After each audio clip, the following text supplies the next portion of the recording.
All right, so Christmas is almost here. We thought we'd maybe just talk very briefly about different places in Winnipeg that you can go to get presents for nerds. Now, if you are a conscientious shopper, I always recommend trying to shop locally into the places that you are. So this is going to be very local to Winnipeg. We're not going to get into places like lootcrate.com or any of these other weird subscription services that you can get into. So all be just local places that you can go to buy stuff. Now, we realize it can be kind of daunting that if you're like a involved with a nerd or you have like nerdy kids and you're not a nerd yourself or whatever, that sometimes finding just the right gift for them at Christmas can be a little bit difficult because you don't understand half the shit that they're into. But the places that we're going to mention, and there'll be a larger list than the ones that I'm mentioning now in the show notes, but they're all very non-nerd friendly. So if you go in there and you're like, I got a kid and he likes this, then they should be able to point you in the right direction. Or if you're married to a nerd, God heaven forbid that happens. It has happened to good people. It does happen sometimes. I'd like to think, anyways. But if you go to these places, they'll be able to help you out. If you know even just a little bit about what the person you're involved with is interested in, then you should be able to get some help here. But the local stores, we're very blessed in Winnipeg. Actually, we have a huge thriving scene of kind of niche stores and places you can go to. I found out just recently, actually, we've got an actual a kawaii cafe here now, just based on the Japanese maid cafe model or whatever. Are you serious? Yeah, Where it's is St. this? Boniface or whatever. It's a dwarf on Couture or something. I don't know. I have the link. I'll put it up. But it's I was looking at it and I'm like, I didn't even know that this was a thing. So that we have, they sell all kinds of merchandise and things as well. So if you're looking for kind of something different and out there for any of the nerds in your life that might be this is a the cafe? manga or anime, yeah, it's an actual cafe you can go to, but also That's a gift super store. cool. Yeah, but it looked really neat. But anyways, yeah. So we're really blessed in the city to have so many options for being such a we're not the hugest city in the world, but we do have a lot of places. So. For board games, if you have a lot of people that are into board gaming, heck, you might be into it as well and not be a nerd. It happens. It's very popular right now.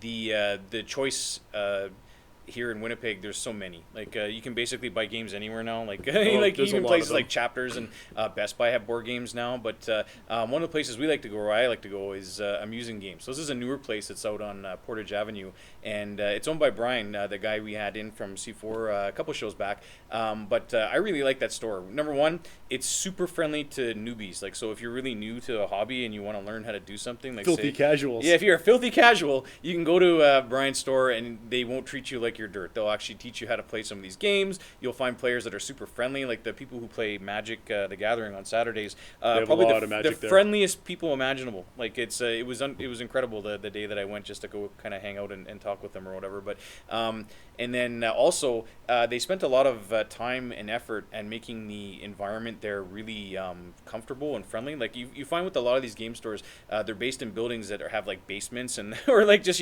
have a gaming loft or whatever.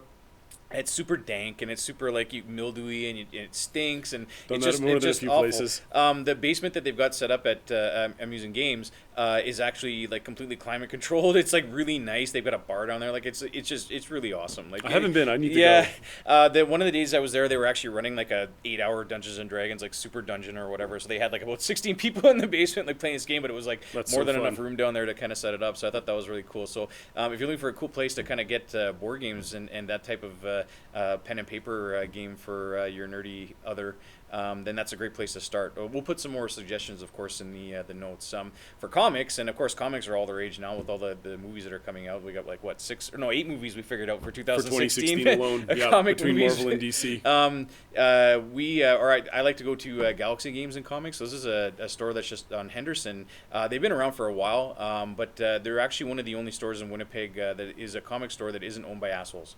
And I don't know how to put it any other way, but they were a good spot. I used to play Star Wars CCG there and Raw Deal. Oh, very good. They used to run Raw Deal, yeah. So that was a good spot to Nice. go. Back to the wrestling thing. Yeah. Yeah, so the owner, I've kind of been friendly with him on and off for a while now, but they've always got just a massive selection. They've got lots of space to game in if you're into playing certain kinds of games. They do sell a little bit of board games there, but mostly it's comics and comic related stuff. So if you're looking for a nice action figure or a comic series or a graphic novel or whatever, they've got everything, and they've got lots of back issues for older stuff too. So that was a place that I really liked. And then for toys, maybe the people in your life, I mean, if you're anything like us, I mean, we're in our 40s and still play with toys, but we have them at least in our desks. Yeah, we admire them and tell you not to touch them. Yeah, exactly. We have them on shelves, but there's a company just here in the city called Grumbletoy, and it's another friend of ours, Chris Bryan, and his wife, who basically make custom Japanese vinyl and plastic toys, and they also do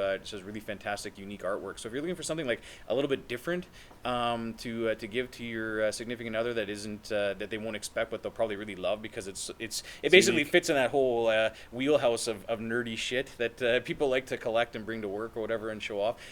If you go to grumbletoy.com, you can place an order with them, or at least check out what they've got. They've got a ton of products, and a lot of it is custom designed and custom built right by the maker. So you're not actually just importing in stuff from some other third world country or whatever. Like, all of these companies are local, and they deal with a lot of local things, as well as the games you know and love. So it's very good. I was looking at some board games the other day. I went by the Calendar Club that always pops up every year. Yeah, at the mall. Another place to get board games. I was looking at a couple, and they had some that were based on licensed properties that I saw. Both of them were Risk, and one of them was The Walking Dead. The other one was the Marvel Cinematic Universe. And I took a look at the game, and I looked at the back, and some loose instructions for how they're played. They are not like Risk even slightly. Like, it says Risk on the box, and then everything in that box, the board, none of it is like Risk in any way at all. And I'm trying to figure out, is it just so that they can sell it with the Risk label? Pretty much. Because these games are not Risk. They're not even close. Relive all the Marvel Cinematic Universe experiences. You've got figures for each of the main Avengers, and interplay with all of them and the different things that they did throughout the course of the movies. If you want to protect the Earth or fight Ultron or do any of the things the characters did, this is what the game is all about. And there's no armies, there's no dice rolling to crush and take over territories or drawing cards. I thought it was actually kind of ridiculous. Well, they the have lengths that they'll go to. Yeah, there's if you kind of go and take a look at some of these things, like Risk especially, there's just so many variants now, like, because there's a Mass Effect version of Risk, so the Mass Effect video game. I've seen there's a Star Wars one, because of course there's fucking Star Wars everything right now. The Force Awakens, where it's like an actual a space battle version of Risk or whatever, but the miniatures look really cool, so I was like, maybe I get that just to have stuff for the shelf. But but yeah, I mean, between that and Monopoly, it's like the two most overused things ever. Yeah, but, Monopoly's still Monopoly though. In any of those incarnations, it's the same game, the same principles. Changes, but this Risk one wasn't even close, which very much surprised me. Well, the some of the games, like there's a kind of a version of Risk that you can get called Risk Legacy. Now, I don't know if you've heard about this thing, but it's been around for a long time. I think it's a version of Risk that basically, if you play one game, things permanently get changed, and then the next time you play, like, there'll be certain things that won't be available, or there's certain changes to the rules that'll happen based on the first game or That's whatever. cool. I didn't know how it worked. Yeah, so they have there's a version of the game Pandemic, if you're into that kind of board game or whatever, and that was one that I saw at Muse Games, which is Pandemic Legacy, which is the same thing. So you're fighting a global disease as a team. All the players are cooperative, and depending on what you do, like, if you decide to burn Boston because it's like completely infected, then Boston's unavailable as a place to go to in the next version of the game.